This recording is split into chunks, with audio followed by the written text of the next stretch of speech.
Good morning all of you. आज आप सब कैसे हैं?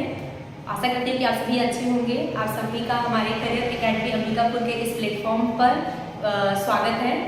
आज कल हमने पढ़ा था क्या, भारत का इतिहास, मतलब कि इतिहास होता क्या है। तो हमने देखा था क्या, इतिहास दो शब्दों से क्या होता है, मिलकर बना हुआ होता है। इति प्लस हास बराबर क्या होता है, इतिहास। ठीक है, इति प्लस हास बराबर क्या होता है, इतिहास।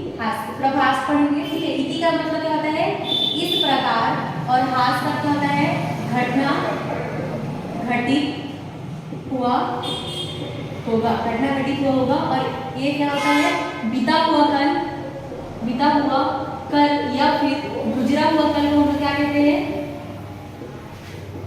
बीता हुआ कल या फिर गुजरा हुआ कल को हम क्या कहेंगे, इतिहास कहेंगे। क्लियर इतना कि इतिहास होता है वो दो शब्दों से मिलकर बना होता है। इति प्लस हास बराबर क्या हो जाएगा, इतिहास। इति का अर्थ होता है इस प्रकार, और हास का क्या होता है, घटना घटित हुआ होगा। बीता हुआ कल या फिर गुजरा हुआ कल को हम लोग क्या कहेंगे, इतिहास कहेंगे। इतिहास को हम लोगों ने देखा था कल, इतिहास को हम लोगों ने कितने भागों में बांटा था, 3 भागों में बांटा था। प्रागैतिहासिक काल, आधैतिहासिक काल और ऐतिहासिक काल। ठीक है, मतलब जब बोलते रहूं तो आपको भी बोलना। ठीक है, कितने भागों में बांटा गया था, 3 भागों में बांटा गया था। प्रागैतिहासिक काल, आधैतिहासिक काल और क्या था, ऐतिहासिक काल। ऐतिहासिक काल, प्रागैतिहासिक काल में हमने क्या देखा था कि इसमें लिखित जो है साक्ष्य, लिखित जो साक्ष्य था वो प्राप्त नहीं हुआ था, इसलिए इसे पढ़ा नहीं जा सकता है, पढ़ा नहीं जा सकता है। जबकि आधैतिहासिक काल में क्या था, लिखित जो था जिसमें साक्ष्य प्राप्त हुए थे लेकिन इसे पढ़ा नहीं जा सकता। मान लो कि चाइनीज भाषा लैंग्वेज ये वो जो भी रहा होगा।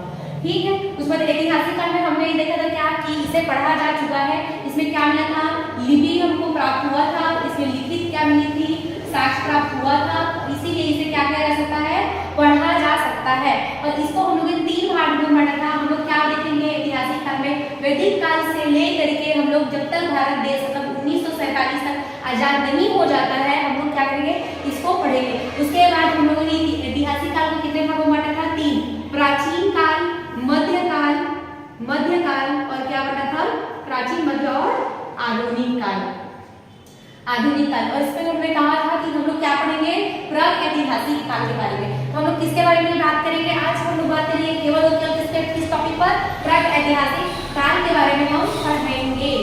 क्लियर इतना? अगर कोई बात रहेगा तो उसको कमेंट करना, ठीक है। क्या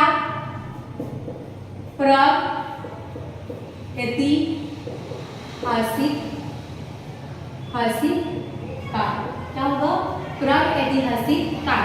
प्रागैतिहासिक काल को ही क्या कहते हैं, पाषाण काल। क्या कहते हैं, प्रागैतिहासिक काल को क्या कहेंगे, पाषाण काल, पाषाण काल, पाषाण काल कहेंगे। या फिर इसी प्रागैतिहासिक काल को क्या कहा जाता है, प्रारंभिक काल, प्रारंभिक काल। प्रागैतिहासिक काल या फिर इसी को क्या कहते हैं, प्रागैतिहासिक काल, या किसी को प्रारंभिक काल कहेंगे, और या फिर इसी को क्या कहते हैं, पाषाण काल कहा जाता है। पाषाण का अर्थ क्या होता है, हम जानेंगे कि क्या होगा, पाषाण। इस पाषाण का क्या होता है, पत्थर। क्या होता है, पत्थर। मतलब कि पाषाण काल जो है, पत्थर जो है, जैसे जैसे पत्थरों का जो आकार में चेंजेस होते जाएगा, वैसे वैसे काल का क्या होता जाएगा, परिवर्तन होते जाएगा। तो हम देखेंगे कि प्रागैतिहासिक काल को कितने भागों में बांटा गया है, तो 4 भागों में बांटा गया है। कितने भागों में बांटा गया था, 4 भागों में इसको बांटा गया है। पूरा पाषाण काल,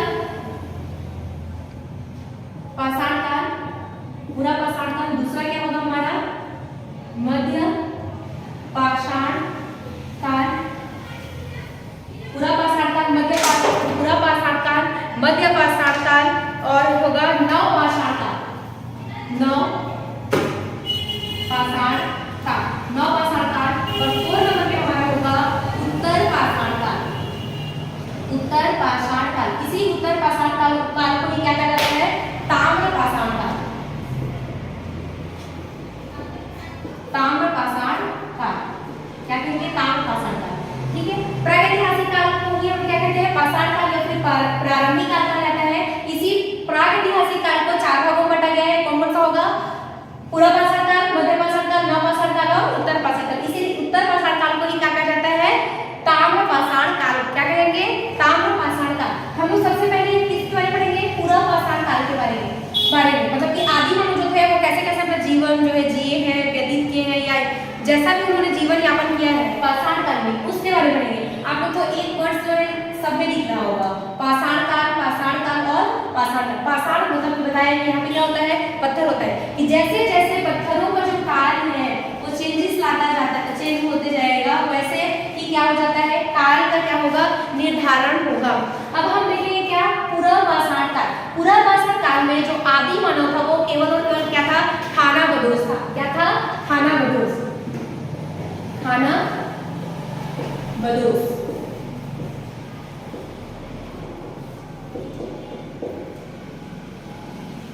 खानाबदोश, खाद्य संग्रह। अब खानाबदोश क्या होगा, खानाबदोश जो होता है जैसे कि आदि मानव, इसमें किसका कौन मिला था, आदि मानव। कौन मिला था इसमें, आदि मानव लोग थे, और उन्होंने जो भी किया उसे, ठीक है, बिना कपड़े के ऐसे ही क्या करते रहते थे, वो लोग घूमते रहते थे। एग्जाम्पल के लिए हम आदि मानव देखे नहीं होंगे तो देखना, जो वो होता है ना, जो नागा बाबा होता है, जो सड़क में ऐसे ही घूमते फिरते रहता है, वैसे ही क्या थे पहले जमाने के जो आदि मानव थे, ऐसे ही वो लोग क्या करते रहते थे, घूमते रहते थे। उसके बाद में आदि मानव ने क्या किया, खानाबदोश। क्या किया उन्होंने, खानाबदोश। खानाबदोश का ये होता है कि आदि मानव जो थे उस टाइम पर, फॉर एग्जाम्पल के लिए जैसे गाय देखोगे तो गाय जो होती है वो जिधर उसको हरा घास दिखता है, मतलब जो खेत दिखता है, हरा कलर का खेत दिखता है, उधर उधर क्या करती है, वो जाती है। वैसे ही आदि मानव लोगों को जब कोई जानवर दिखता था तो वो भी उसके पीछे में जाते थे, और उसको मारने के बाद उसको कच्चा चबा करके क्या कर लेते थे, खा जाते थे। उसी को कहा गया है खानाबदोश कहा गया है। आदि मानव समझ में आ गया, खानाबदोश भी क्लियर होगा। उसके बाद में हम आदि मानव जो था, आदि मानव क्या करता था, आखेट करता था। क्या करता था, आखेट। आखेट कर क्या होता है, शिकार करना। वही शिकार करना कि जिधर उसको जानवर दिखता है उधर जाता है, मारता है, और उसको बिना भुने हुए उसको क्या करता है, कच्चा चबाकर क्या कर लेता है, खा लेता है। और इसमें एक प्रमुख चीज याद ये रखना है कि पुनर्पाषाण काल में उन्होंने क्या कर लिया था, आग की खोज कर लिया था। किसका खोज कर लिया था, आग की खोज। क्वेश्चन पूछ सकता है कि पुनर्पाषाण काल में मतलब किस चीज की खोज किया गया था या आविष्कार किया गया था, तो वो कौन सा होगा, आग की खोज की गई थी। किसका खोज किया गया था, आग का आविष्कार कर लिया गया था। किस काल में, पुनर्पाषाण काल में। उसके बाद हम देखते हैं मध्यपाषाण काल। कितना क्लियर है, मध्यपाषाण काल। इसमें क्या है कि पुनर्पाषाण काल जो था, इस पुनर्पाषाण काल में क्या हुआ था, पुनर्पाषाण काल में क्या होता है, पाषाण मतलब कि वो देखे होंगे घर में, आप लोग के घर में सिलबट्टा होगा, सिलबट्टा या सिलबट्टा मतलब कि जिसमें चटनी पीस करके हम लोग खाते हैं, तो वो उस टाइम में क्या था, बड़े बड़े पत्थरों का आविष्कार या सारी चीजें की गई थी। सिलबट्टा वाला था, उसका क्या था, जैसे दाल दरने वाला होता है, दाल दरने के लिए बड़ा बड़ा चीज होते थे, ओखली होता था, इन सारी चीजें इस पुनर्पाषाण काल में था। उसके बाद में क्या होता है, जैसे ही हम मध्यपाषाण काल में आते हैं तो जो औजार बड़े बड़े रूप में मिल रहा था वो क्या हो जाता है, छोटे छोटे रूप में। किस रूप में मिलता है, छोटे छोटे औजार के रूप में।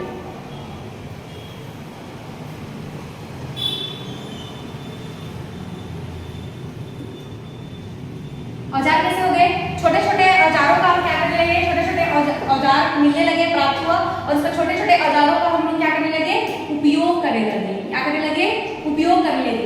इसमें देखो पुनर्पाषाण काल में मैंने बताया कि इसमें बड़े बड़े औजारों का क्या करते थे, यूज करते थे। पहले जमाने में देखना, जब हम लोग का भारत देश आजाद नहीं हुआ था और जिस टाइम पर अंग्रेज लोग के पास क्या था, बड़े बड़े क्या होते थे, बंदूक होते थे। तो बंदूक के जस्ट सामने में जो राइफल्स मतलब राइफल्स होते थे, उसके सामने में कितना बड़ा क्या बोलते, चाकू जैसा दिखता था। तो उस टाइम में जो औजार थे वो बहुत बड़े बड़े थे। लेकिन अब के देखोगे तो एक औजार रहेगा, छोटा सा औजार, या फिर छोटा सा उस बंदूक की अपेक्षा क्या है, छोटा सा पिस्तौल बन गया है, जिसको कहीं भी जाके किसी को भी तुम निकाल और मार दिए। ठीक है, ये हो गया। तो वैसे ही मध्यपाषाण काल में क्या प्राप्त हुए, छोटे छोटे क्या है, औजार प्राप्त हुए हैं। उसका हम लोग उसका क्या करने लगे, यूज करने लगे। जैसे कि देखना, जो बहुत ज्यादा आदि मानव लोग होंगे या किसी टीवी या मूवी में देखोगे, क्या पहनते हैं लोग, छोटे छोटे औजार का माला वगैरह पहनते हैं, या समुद्र से कुछ इकट्ठा किए होते हैं, उन सारी चीजों का करने लगे। इसमें बड़ा रूप में औजार प्राप्त हुआ था, इसमें क्या होने लगा, छोटे रूप में औजार प्राप्त हुआ। उसके बाद में आदि मानव जो थे उन्होंने अंत्योष्टि कार्यक्रम क्या करना सीख गए थे, वो लोग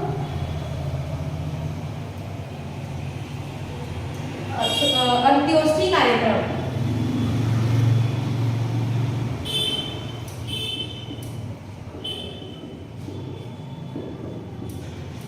अंत्योष्टि कार्यक्रम, अंत्योष्टि कार्यक्रम का अर्थ ये होगा कि अंत्योष्टि कार्यक्रम क्या होगा, जैसे कि हम लोग देख रहे हैं हिंदू धर्म में क्या होता है, 16 प्रकार के क्या होता है, संस्कार होता है। इसमें हिंदू धर्म में क्या होता है, 16 प्रकार के होता है संस्कार।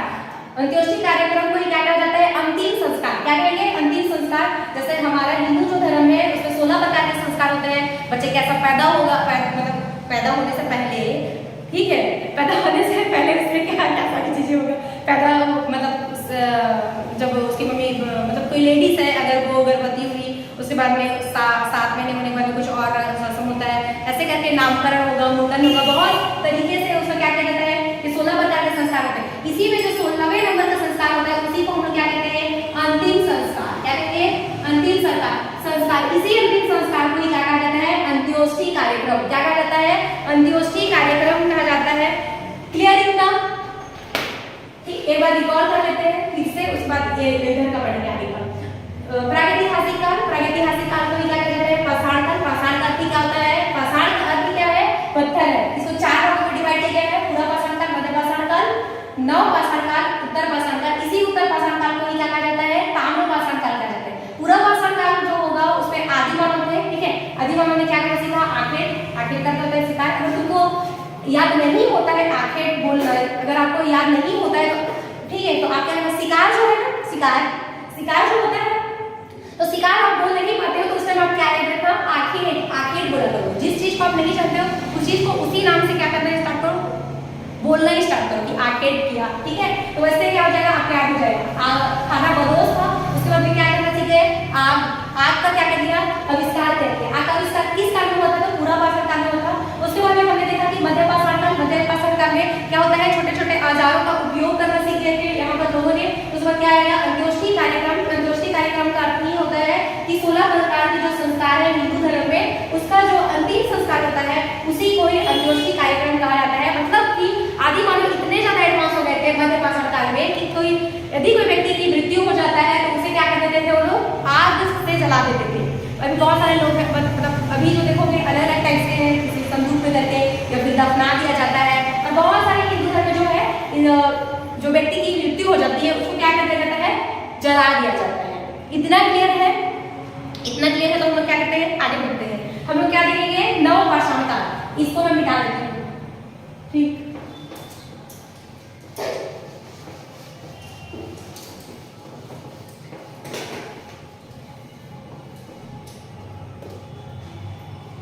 हम लोग किसके बारे में पढ़ेंगे, नव पाषाण काल। नव पाषाण काल में आदि मानव जो था बहुत ज्यादा क्या हो गया था, मध्य पाषाण काल में एडवांस हो गया था। तो जैसे ही नव मतलब क्या होता है, नया युग आता है। तो इसमें क्या होता है, नव पाषाण काल में आदि मानव जो है क्या करना सीख जाता है, खेती करना सीखता है। क्या करना सीख जाता है, खेती करना। और प्रॉपर रूप से कहीं पर खेती करना। पहले जमाने में क्या होता था कि झूम खेती होता था, तो एक जगह पर खेती किए, पेड़ पौधा काटने के बाद में जला दिए, जलाने के बाद में वहां पर खेती करने स्टार्ट कर दिए। 6 महीने रुकते थे, रुकने के बाद में कहीं और जगह चले जाते थे। इस तरीके से खेती किया जाता था। वैसे ही इसमें भी किया जाता था, लेकिन नव पाषाण काल जो था उस टाइम पर आदि मानव लोगों ने खेती करना क्या कर दिया था, स्टार्ट कर दिया था। खेती करना क्या कर दिया था, स्टार्ट कर दिया था। अब जाहिर सी बात है कि अगर खेती करना कोई व्यक्ति स्टार्ट करता है तो वहां पर वो क्या कर देगा, आवास बना कर देगा। क्या करेगा, आवास बनाकर क्या करेगा, रहना लगेगा। खेती आप कैसे करते हो, आप ही के घर में जब खेती करना, क्या 5 किलोमीटर दूर में रहेगा तो क्या वहीं पर जाके घर बना के करोगे। तो वैसे ही नव पाषाण काल में आदि मानव ने सबसे पहले खेती करना सीखा। उसके बाद में उसी के आसपास में उन्होंने क्या बनाया, अपना आवास बनाया। आवास बनाने के बाद में अब भाई लाना तो पड़ेगा ना, जैसे क्या अनाज जब खेती हो जाएगा, जब पक जाएगा तो उसको लाने के लिए तो क्या है, और उसका पहला पालतू जो किसको पाला, कुत्ता को पाला। पहला पालतू पशु कौन सा होगा, कुत्ता होगा। उसके बाद में आदि मानव ने भी नव पाषाण काल में पहिए की खोज, पहिए का क्या कर लिया था, आविष्कार कर लिया था। किसका आविष्कार कर लिया था, पहिए का क्या कर लिया था, आविष्कार कर लिया था। और उसके बाद क्या है, मनका। मनका का अर्थ क्या होता है, घड़ा। अब आपको यही है कि मनका को आपको पता रहा होगा, बहुत सारे लोगों को पता भी होगा और कुछ लोगों को पता नहीं होगा जो नए होंगे उनको। तो मनका का अर्थ होता है घड़ा। अगर आपको याद करना है तो घड़ा की जगह में क्या बोलना स्टार्ट कर दोगे, मनका। क्लियर इतना, क्या बोलोगे, मनका। अब याद कैसे करना होगा आपको, अब याद कैसे करेंगे, ये भी बहुत बड़ी समस्या होती है। तो सबसे पहले आप याद रखना कि जो हमारा नव पाषाण काल में है, उस नव पाषाण काल में लोगों ने क्या करना स्टार्ट कर दिया, खेती करना स्टार्ट किया। अब खेती करें अपने में लगे, तो सबसे पहले देखो क्या कि हमने खेती किया। अब खेती करने के बाद उनको रहना पड़ेगा। 6 महीने रहते हैं ना अभी, तो रहना पड़ेगा, तो रहे। और उसके बाद मान लो अब उस अनाज को काटे, और काटने के बाद हमको लाना पड़ेगा। तो हम लोग सबसे पहले किसको बना लेते हैं, कुत्ता। ठीक है, क्या याद रखना, कुत्ता को याद रखना। कुत्ता के बाद में क्या कि अब लाना पड़ेगा। तो पहले जमाने के लोगों को देखा हो कि बैलागाड़ी, क्या बोलते हैं, बैलागाड़ी जो होता है, वैसे ही मान लो कुत्ता को बैल समझ जाना और इस तरह एक आकार, अब उसको ढो के लाएंगे तो रखना तो कहीं पर रखना पड़ेगा ना, स्टोर करके रखना पड़ेगा, मनका को मतलब धान को स्टोर करके रखना पड़ेगा। तो देखना गाँव में होता है जैसे धान को रखने के लिए मिट्टी का घर में, अब तो पता नहीं बहुत सारी जगह में होता है, मतलब बहुत सारी जगह में मिट्टी का घर भी नहीं दिखता है, तो उस पर देखना जो क्या बोलते हैं कोठी होता है, वैसे ही उसको याद रखना है, उसमें स्टोर करके धान को रखते थे। वैसे ही मनका में ये समझ जाना कि वो लोग क्या करते थे, धान को इकट्ठा करके उसमें रख देते थे। अब ये सवाल ये है कि सबसे पहले खेती कहाँ पर प्रारंभ हुआ था, कैसे प्रारंभ हुआ था और कब से प्रारंभ हुआ था। तो सबसे पहले जो है नवपाषाण काल के टाइम पर जो है जौ और गेहूं दो टाइप के जो है फसल को क्या किया गया था, उगाया गया था। जौ और गेहूं दो टाइप के जो फसल थे उसको उगाया गया था। कब उगाया गया था, तो 7000 ईसा पूर्व, 7000 ईसा पूर्व में इसको क्या किया गया था, जौ और गेहूं को क्या किया गया था, उगाया गया था। उगाया कहां पर गया था, तो ये कहां पर,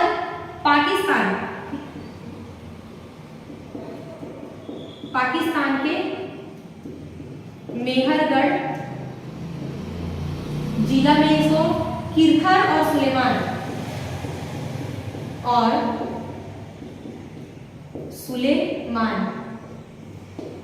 दो पहाड़ियों के बीच में उगाया गया था। मतलब कि जो जौ और गेहूं है दो फसल उगाए गए थे नवपाषाण काल में, 7000 ईसा पूर्व में इसके साक्ष्य प्राप्त होते हैं। और बोलेगा क्वेश्चन में कि कहां पर उगाए गए थे, तो पाकिस्तान के मेहरगढ़ जिला में किरथर और सुलेमान दो पहाड़ियों के बीच में जौ और गेहूं जो है उस फसल को क्या किया गया था, उगाया गया था। उसके बाद हमारा ये आता है लास्ट वाला पार्ट, ताम्रपाषाण काल या फिर उत्तरपाषाण काल। इसमें क्या कर लिया गया था, आदि मानव जो लोग थे उन्होंने क्या कर लिया था, तांबे का आविष्कार कर लिया। मतलब जो तांबे की खोज कर ली थी। किसका खोज कर लिया था, तांबे का खोज कर लिया था। पूर्वपाषाण काल, मध्यपाषाण काल, नवपाषाण काल और उत्तरपाषाण काल।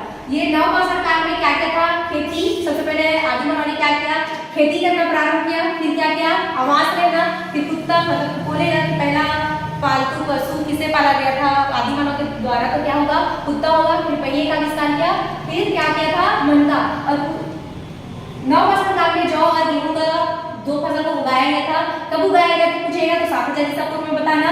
कहां पर बोलेगा, तो पाकिस्तान के किरथर और सुलेमान दो पहाड़ियों के बीच में इसको क्या किया गया था, उगाया गया था। हमारा उत्तरपाषाण काल में आदि मानव ने तांबे की खोज कर लिया था, इसीलिए इसे क्या कहा जाता है, ताम्रपाषाण काल कहा जाता है।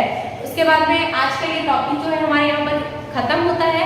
आगे का जो टॉपिक होगा या फिर जो भी सारी चीजें हैं उसको हम कंटिन्यू करेंगे। तो आज के लिए बस इतना ही।